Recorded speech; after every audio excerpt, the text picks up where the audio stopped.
All right, Payton, come on in. Thanks for being on time. Hey, nice to meet you, Mike. Nice to meet you, thank you. Have a seat, please. Thank you. So you can see we're recording.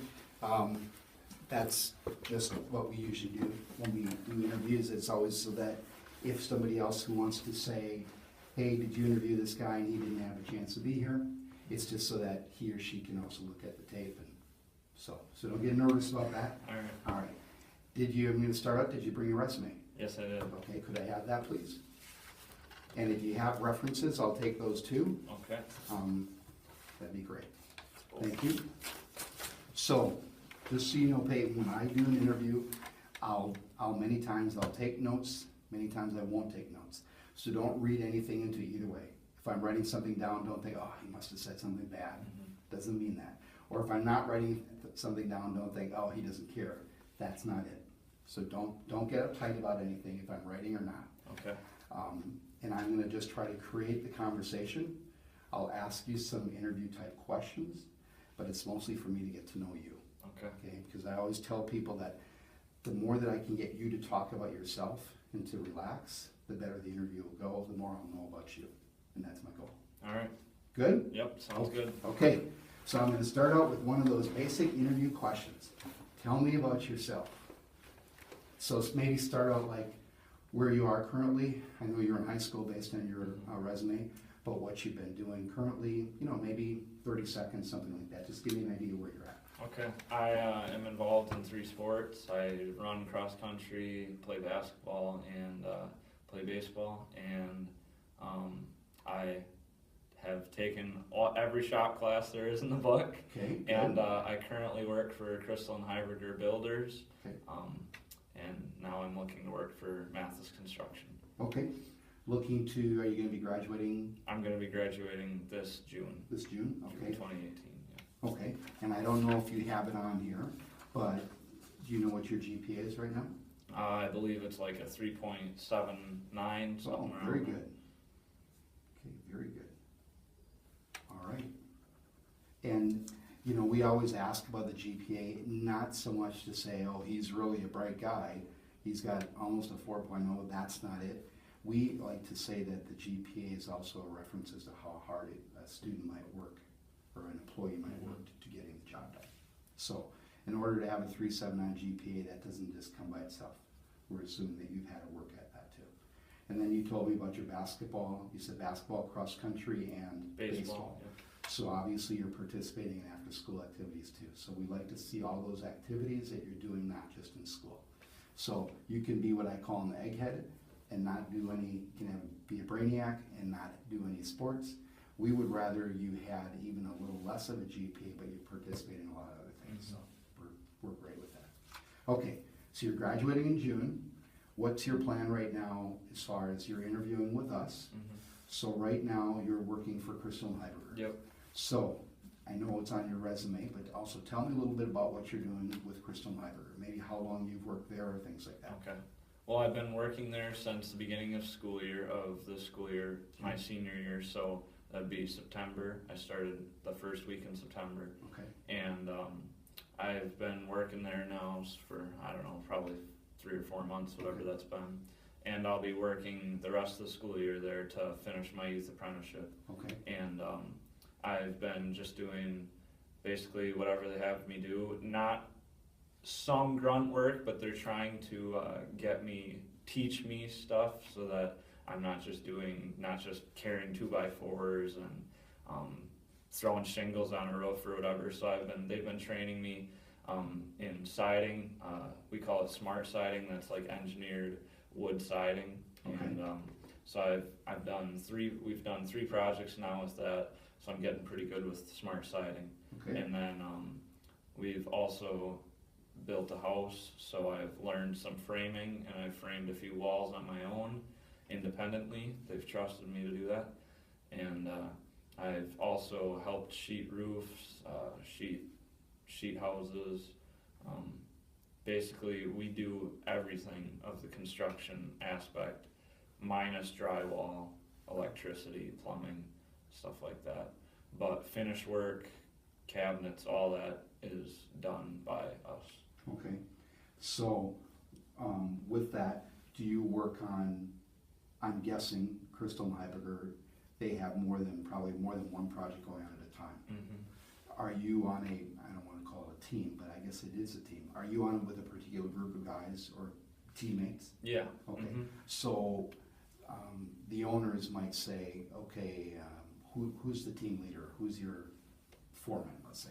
Tommy Heiberger. Okay, so the owners might say, okay, Tommy, these next 2 weeks, you're gonna be working on the Bartle House. Mm-hmm. And then all of you are gonna go work in the Bartle House. Is that generally Right. how it works? Yep. Okay, so then within that, Tommy is the one that says, okay, Payton, I'm gonna have you work on framing, Jim, I'm gonna have you work on the cabinets. Is that kinda how it goes? Well, usually we all work together. Something as big as framing, we would all do together. Okay.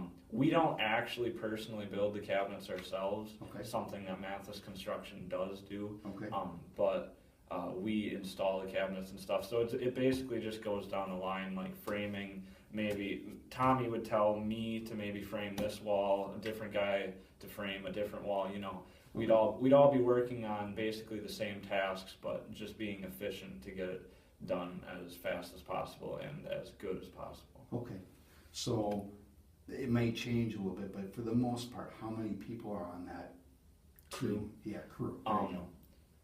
Me, Tommy, Keith, Zeb, and Austin. So 5 So guys. 5, Yeah, okay. 5 guys. And each of those, I know you're still going to school, but each of the other 4, are they full-time? Yep. Okay, Yes, so sir. they're there Monday, Friday, 7 to 5, or whatever Yep. the hours Mhm. are, okay. All right, and you had told me that when we talked on the phone, you had told me that they have actually extended an offer to you to work Yes. after high school, Mhm. which I'm assuming that means they like what you're doing, so good for you, that's great. How do you feel you've been learning with them? Have they been, yes, it's probably a way for you to get paid, but are they also teaching you? And I think you explained that you feel they are, Yeah. and I just wanna make sure of that. Oh, sorry, nobody's coming in. Mr. Rutman. Yeah, I definitely feel like they've been teaching me a lot. I've learned a ton since I started. Being a high school student, you know, I kind of thought, oh, I know a lot about construction, but no, compared to what they know, I knew nothing when I started, and I've learned so much, and I've learned how to be more productive and do things efficiently. So Okay, they're always helping out, and that's it's real good. That's good, because you talked about all the shop classes you've taken in high school, which is great, but you know, those shop teachers, they think they know everything, but they really don't. Okay, but the best way to get experience is actually going out there and work with those professionals. So, and I wanna stress that, if you're working with them, that's the best place to learn. Mm-hmm. So, I think school many times can be, oh, I found something I like to do, Mm-hmm. but you may not get all the expertise you need, but once you go out into the job, that's great. So I'm glad you feel that way. So with that being said, now think about your schooling, your shop classes, think about the 4 since September, so 5 months now, that you've been working at Crystal and Heiberger. Think about some of the tasks that you like doing, and then I'm gonna also ask you about some that you don't like to do as much. So let's start out with some of the things that you're work-wise that you like doing. I mean, do you like framing? Do you like installing the cabinets? You know, kinda, we all like to do certain things more than others, so Right. let's talk about those. So far from my experience, I love framing. Framing, Okay. it's fun. You just I just like framing. Okay. It's something I like to do. And siding, I also love to side. Siding is something that I like to. You have this rough house with plywood sheeting and stuff, and as soon as you get the siding on it, it just looks like a finished product. It just looks brand new, It does. beautiful. So siding and framing are 2 of my favorite things to do. Okay. And On the flip side, what are some things that maybe, I don't wanna say you won't do them, right. but are some things you don't like to do as much as framing and siding? Something that I don't like to do as much as framing and siding would be sheeting the roof. Sheeting the roof. Depending on the roof, it's obviously easier or harder, but I've had experience working on a 7-pitch and a 9-pitch roof, and the 7-pitch is barely walkable, and the 9-pitch is practically unwalkable. If you're two of the guys who've been there the longest for 20 some years now were able to walk on the 9-pitch, but I could not get it down, so I had to have a harness on and stuff, and So, but yeah. Okay, so it's just a matter of not so much that you were afraid to be on the roof, it was Right. more like you had to get used to, like you said, Mhm. walking on a different pitch. Yep, the footing. Yeah. All right, I get that. And also, it's not that you're concerned about working outdoors, because you also don't mind siding, so you don't have an issue working outdoors or only working indoors. Is that correct? Mhm, Okay, right. good. Now, just for curiosity, have you done all horizontal siding, or have you done any vertical siding? So far we've done all horizontal. We haven't done any vertical, so Okay. that's something I would have to learn. Okay, I just asked because our house is all cedar vertical. Oh, So okay. that's all, and it needs to be redone. Okay, so normally tell me about your hours now. I know you're still going to school. What are your hours that you normally work at Crystal Hamburger? Well, I can leave school at like 12 o'clock every day. So, well, 3 days of the week I can leave school at 12. So I usually average about 7.5 to 10 hours a week Okay, working there through the school day. They don't work weekends, so I'm not able to pick up any weekend hours. okay. Um, So you said 12 to 15 normally? uh, Your hours? Usually about 7.5 to 10. So, I'm sorry, 7.5 to 10 hours, Yep. okay. Okay, so normally you work, you said 3 days a week, you start at noon, and you're probably out for sports, so you're back by 3, I'm gonna say. Yep. Okay, and then on the other 2 days, what are your hours there? The other 2 days, Tuesday and Thursday, I have to go to class till 1 o'clock, so then I can usually work from like 1:30 to 3, so about an hour and a half a day. Okay, all right. Okay. Most of the jobs are local, or Yep. somewhat local? Okay. Yep, somewhat local. There's been a few jobs that I haven't gone to because they're so far away that with my school schedule, it wouldn't even be worth it. Okay. Like an hour drive. The furthest we'll probably go is an hour drive, Okay. so. And it sounds like what you just said, it sounds as if the owners are aware of your school hours, certainly, but they also don't want you, they also see the need to keep you more local because you can only work Right, 1.5 hours on 2 days a week. yep. Okay, We and have, that's not an issue with them? nope, not an issue at all. Good. We have 2 crews, so when the crew that I normally work with, when they were working an hour away, I was able to work with the other crew a few days and they were closer, so you can interchange crews depending on your schedule and stuff. Some of the other guys have done that too. Okay, But usually you have a permanent crew that you're on for most of the time. and when so that permanent crew, you had mentioned you're one of 5. Let's just say that you're not full-time, so those 4, let's say they're working in Green Bay. I don't know if that's a place or not, that they would work. But do they come to Chilton and then 4 of them drive together to Green Bay, or do they each drive separately to Green Bay? How does that work? They each drive separately, Okay. but in the circumstance that it's further than an hour, I believe that the company pays for your gas. Okay, all right. So you might still drive yourself, Mhm. but the company pays? Right. Okay, all right. We prefer to have everybody meet at the shop, and then we're paying one person for driving, if they're Okay. driving, if Mhm. they're carpooling in one of your vehicles. If they're taking a company vehicle, of course, we're not gonna pay for that, but Yeah. we prefer that way. But can be different for every place. Okay, we talked about that, talked about your likenesses and maybe not as much of a liking, okay. I'm gonna go back, I got your schooling I've talked about. You talked about all your shop classes. Have you had, so you've had woods classes, I'm gonna go back to school now. You've had woods classes. What are the woods classes you've taken? I've taken advanced woods, basic woods.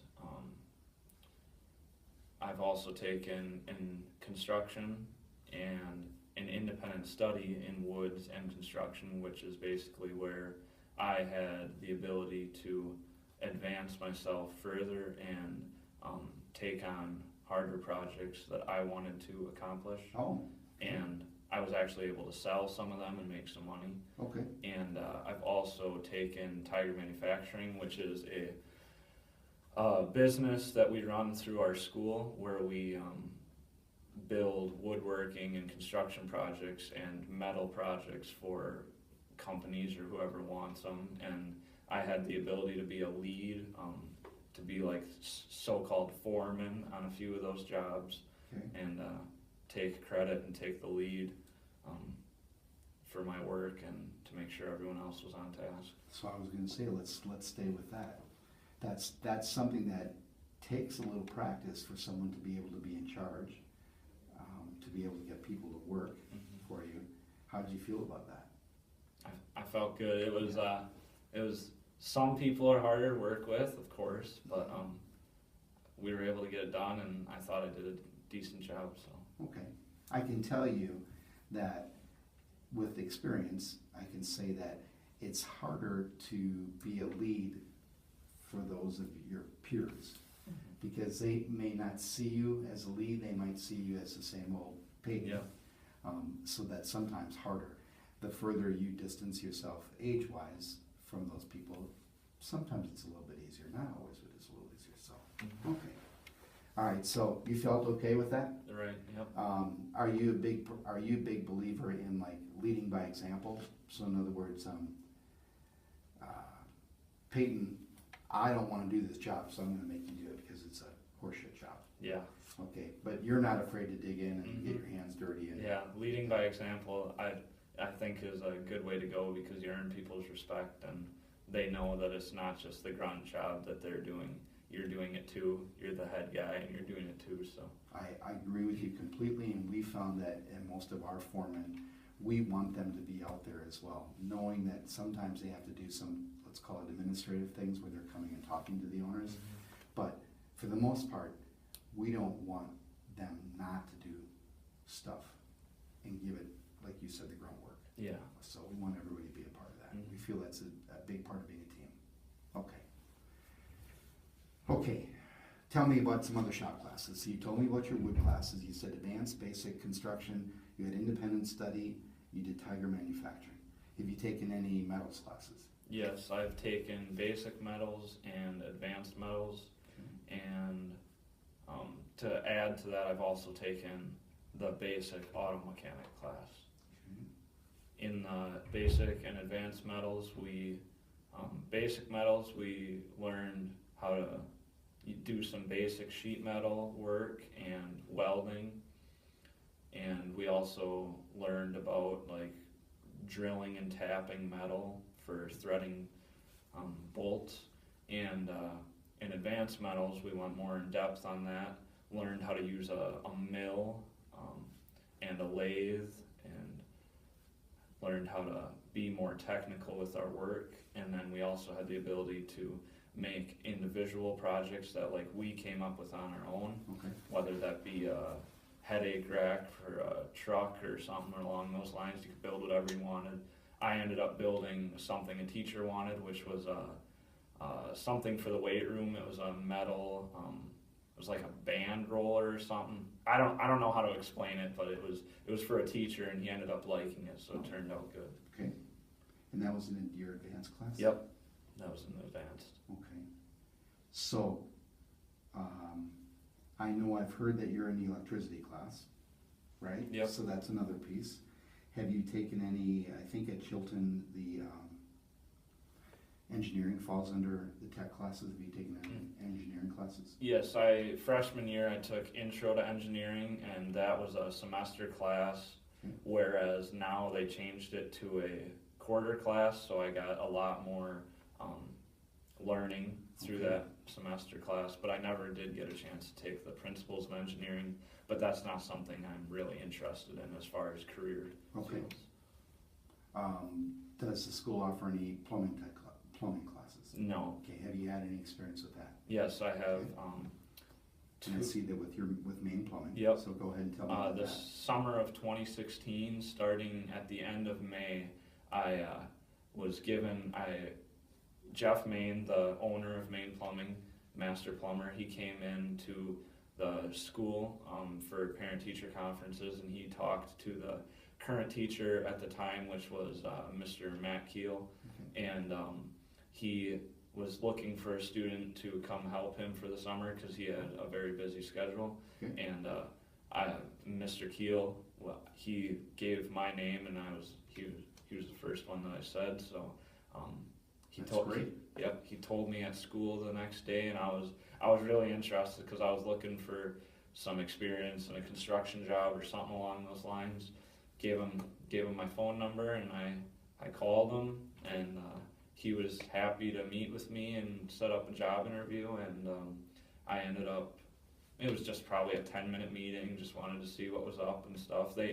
We knew each other family-wise and stuff, so that worked out nice. And I ended up, I think we had probably off of school for Memorial Day weekend or something right before the end of the school year, and I worked for him on a Friday, and everything went well. So I was like, yeah, I'll work the summer, and I ended up putting in over 40 hours a week. Great. So Great. I was basically full-time throughout the summer of 2016, and then August came around and I started cross-country, and he was really flexible with that, so it worked out really well. So I have some experience helping with plumbing. I didn't do a whole lot of work on my own, but I did.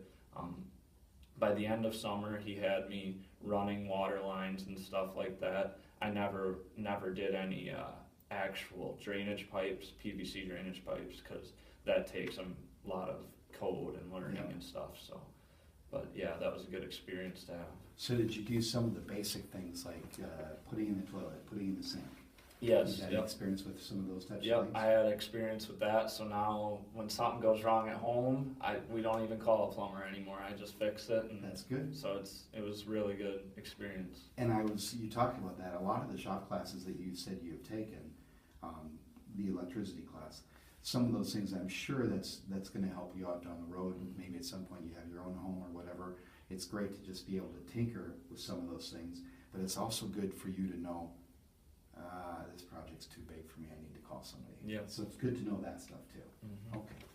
So plumbing might be, we do very little plumbing. We also contract that out. Yep. You know, just as you say, Crystal Heiberger does. Same with the electrician work. We contract that out. So we have people that work with us. But it's always good if in a pinch you had to do something, it's holding up the job. Right. Can somebody put a toilet in or Mm-hmm. whatever it might be. Okay. All right. So that's interesting that you had that opportunity, and that's great. I hope you were very appreciative of your teacher that he gave you that opportunity. For because sure. That's great. Okay, you worked a little bit at McDonald's, so you were a crew member. Okay, you did a little bit behind the. Did you take orders? No, I never actually took orders. Okay.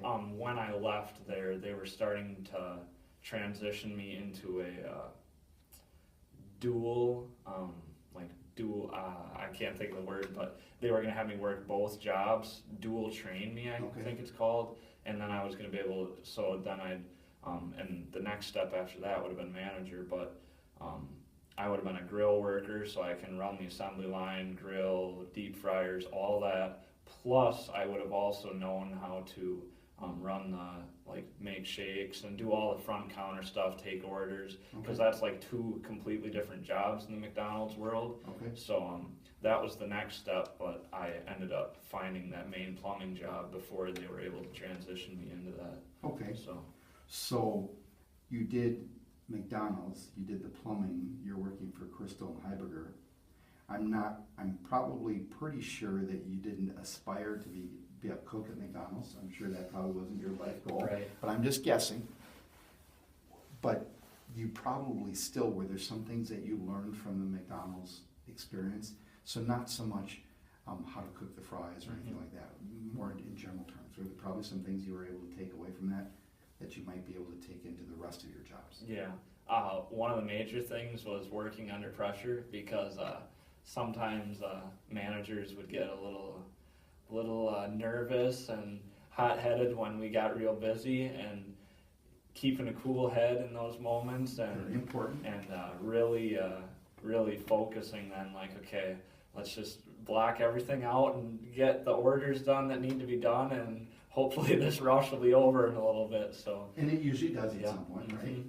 Yeah. Okay, that's a great tool, because you're right. No matter what job you work in, whether it be at Maine Plumbing, at Crystal and Heiberger, here at Mathis, any job, there's going to be pressure, you know, and many times it's how you deal with that pressure. Right. So, okay. Anything else you took away? That's a great takeaway from McDonald's. Anything else that sticks in your mind? Being responsible and like thinking ahead because a lot of times some of the people I worked with, when we would be slow, they'd stand around and not do anything.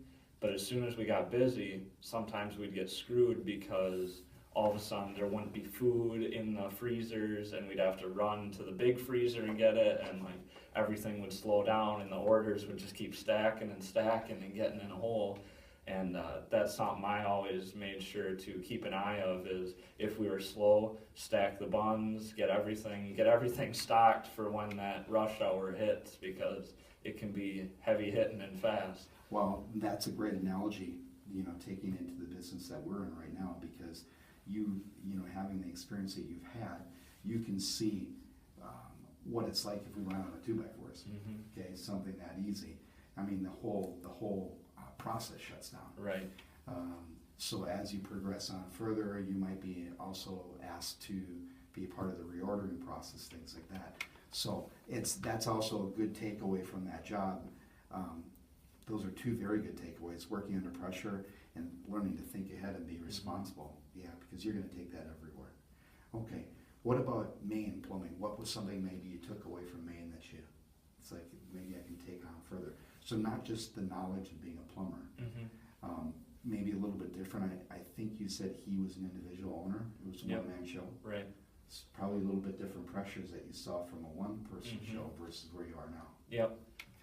He also got a little excited sometimes and hot-headed, so I also had to learn how to work under pressure and stuff like that. And this dragged into my Crystal and Heiberger job. He was huge stickler on being prepared as far as like thinking ahead. So something else I also learned at McDonald's, but he really beat it in at Maine Plumbing, was always working efficient. He always said, work smart, not harder. So, and that was one thing, but he treated me really well, and I enjoyed working for him. He bought lunch a lot, and it was a good experience. That's good. That is also a great takeaway. In any of our jobs, we're always looking for our employees to be able to work smarter. The harder you work, of course, you're going to wear yourself out a little bit sooner. Right. And that's part of what happens in our job. But the smarter we can be, the better. And I want you to know, we're always looking for a way to better our process. So you might be a newer person on the job or with our company, but we still value your thoughts. If you think you have a better way of doing it, it all depends on how you deliver that message to your foreman or to the boss. But we want to hear it. Just because we're the owners doesn't mean we know everything is how it's supposed to be done perfectly. And there's always different ways of doing things. So I want you to encourage that. Like I said, the main part to that is do it properly, politely, but we don't want to squelch any of your ideas that you might have. Okay. So we encourage that. Do you think that would be an issue with you? No. To be able to speak up and, okay, good. No, that'd be great. And yes, things are, it's just going to happen sometimes where we got a couple projects on, the Parade of Homes comes on, and it gets pretty uptight, and I'm sure you experienced that with the Crystal and Heiberger too. Those are some uptight times. We'll have, last year we had a particular person, new couple or newly married couple, hadn't owned a home before, and we had gotten a call every day. How we doing? How we doing in this? And those people were out looking at the house every night. You could always see them there. It's kind of like those home shows that you watch on TV. Some of the owners are there all the time, and some of them let you do your job. Yeah. But, okay. All right. So let's see. So I see that you're going to do your youth apprenticeship. So you're going to still be doing that through Crystal and Heiberger, right? Yep. Mm-hmm. Okay. So how does that work? Show me, or tell me how that works for that. Tell me about that capstone, that class you told me about earlier. Just tell me how that works. So basically, there's two capstone classes. There's capstone 1 and capstone 2. I have them both. Okay. Capstone 1 is a balance of classroom education and on-the-job training. Okay. So Tuesdays and Thursdays every week, we have classroom time for an hour and 15 minutes, something along those lines. And we learn about resumes, job applications, all the necessary traits for being a employee in the workforce, Okay. whether it be how to handle crabby bosses or something along those lines. And then your teacher, or if you already have a job, helps you find a job, and then you can go to work as long as that job is related to a field of study you want to do in the future. You Okay. can't work at McDonald's or something Yep. for that class, but you can work in a career field, which is what I'm currently doing. And you go to work and your employer gives you a review every 90 days, and that's how you're graded basically. Okay, so the classroom portion, your instructor's not teaching you how to do carpentry. No, It's more in general terms, how to be a better employee. yep. Okay, good. All right, and then the actual part of how to be a carpenter, that's you're learning more on the job. On the job, yep. Okay, so that's great, I like that. You talked about capstone too, so tell me about, how does that differ from capstone one? So capstone 2 is all on the job. Okay. On the job training.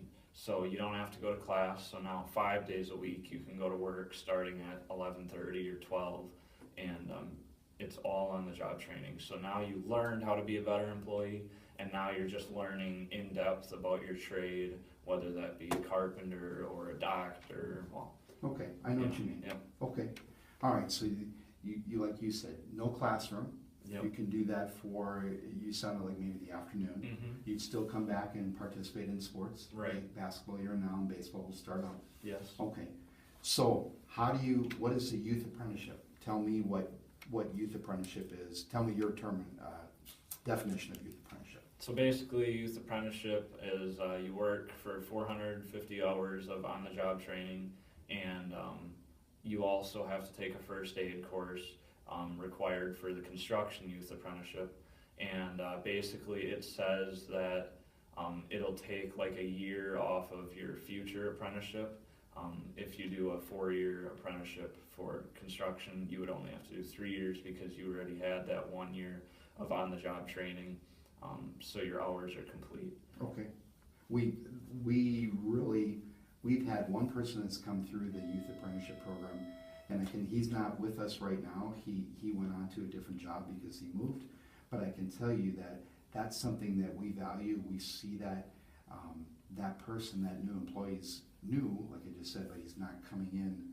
He's got some experience. Mm-hmm. So it's better than just hiring somebody out of high school, just graduated and has no carpentry experience. When we see that youth apprenticeship, that's something, and that's what caught our eye on your resume. Okay. But I wanted to hear about what you said. It means a little something different for every person, or every student. Okay, so we talked about the youth apprenticeship. I understand your extracurricular. You have references available, which you've given me. Good. Looks like you got a teacher. You got 2 teachers. You got Mr. Main. Would you? I'm just gonna point out. Ask. Would you feel comfortable if I contacted either Crystal or Heidegger to talk about how you're doing on your job? Definitely. Okay, so no issues with that? No issues.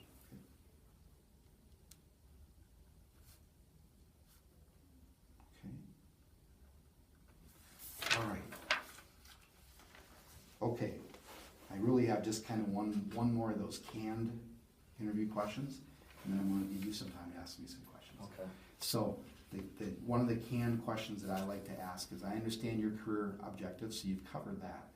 Tell me about maybe what you consider to be good at, a strength, and maybe tell me something, I don't like to call it a weakness, but maybe something you can improve upon.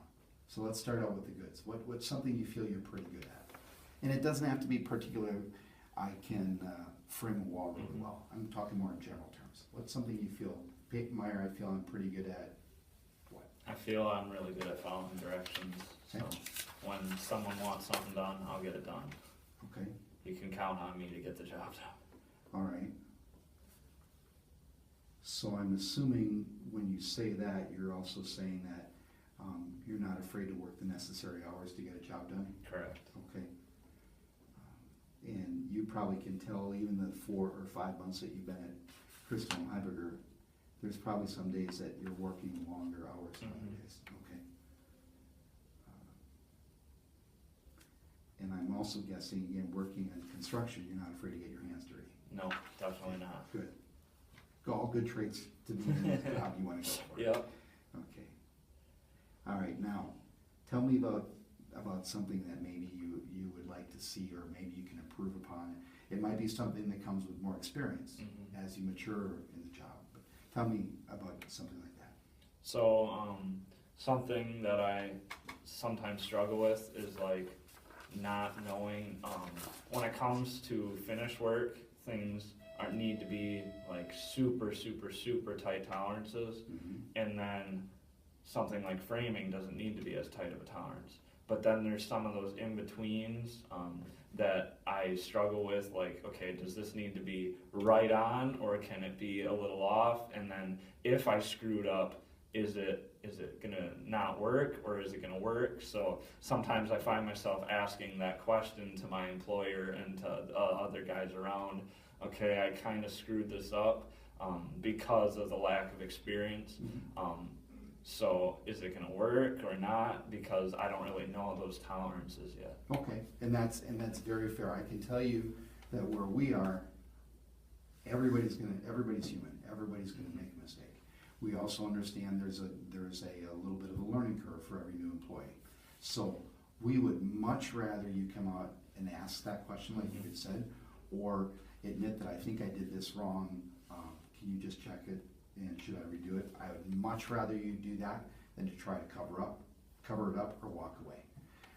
The most important thing is that you're going to learn from it. But again, we expect that there's going to be some things that happen. So don't feel like you have to be perfect on everything right from the day you start. Okay. There's a lot of things like working hard, being able to get your hands dirty. Those are all things that we look for. We can teach you some of the other things.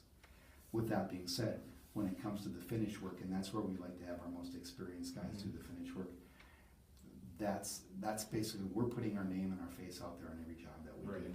So that finish work is extremely important to us. So we do have pretty high tolerances, and I know Crystal and Heiberger do too. They do a very good job in their work. So that's something that we work up to, and generally those people get paid a little bit more, those employees get paid a little bit more than what a beginning carpenter does. So just so you understand that. Okay. Sounds good. All right. Do you have any questions for me? We've talked a lot, so what do you have any questions for me? How big are your crews, or how many crews do you have, and how big? We have 3 crews. Okay. That we, in the general terms, and we do it a lot like what you said with Crystal and Heiberger. Sometimes we'll take one person from a crew or 2 people from a crew, move them over here if we have to get this job done first.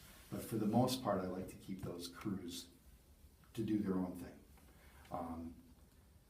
There are times where we feel like this crew does a better job of framing, or this crew does a better job of siding, but I prefer to have crew 1 working on this house or this project, or 2 working here, as opposed to having driving between the different places. Makes sense, yeah. So that's how we do it. So we're very similar to that. Okay.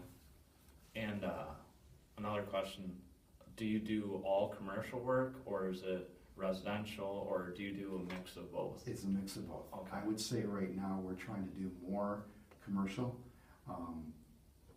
There's just, in our area, there seems to be a little bit more commercial. Things are coming up, economy's improved a little bit, but also with that being said, we're seeing some of the residential side of things pick up too. Yeah. I can tell you, like as an example, in New Holstein, there is, even though that's not what we're based out of, we still do some work there, but there's not a lot going on in New Holstein, whether it be residential or commercial. Right. But in Kiel, things are going a little bit bigger there. So we're looking to get our hands in. It's our responsibility. We know that each of our employees, they have a family to feed and feed and clothe. Yeah. So we want to make sure we're keeping those people busy too. But we don't want to grow so fast that we don't feel we can do a good job. Yeah. Okay. When can I start? Well, for you, because you're still in school, that's I would like it to see you stay with Crystal and Heiberger get your youth apprenticeship like you talked about. And I think you told me that you probably are gonna need some summer hours to get that youth apprenticeship. But that's how I would see it. I would like to see you, for your purposes, I'd like to see you accomplish those. With that being said, you have a great resume. I like your experience. I like the fact that you've been working hard in school and you're participating in extracurricular, and you've been working. So I see you as a real go-getter. So you're somebody that we would love to have. But selfishly, I say that, but I want to make sure that you get done your things first. So Okay. I would be very interested in talking to you a little bit further once you get your hours accomplished with Crystal Heidegger, and then I'd like for you to give me a call back. Sounds good. Okay? Anything else? No. Okay, all right. Well, very nice to meet you. Nice to Thank meet you you. too, Mike. Okay, have a good day. Thank you for the opportunity. All right. Okay, we'll stop it there. 41.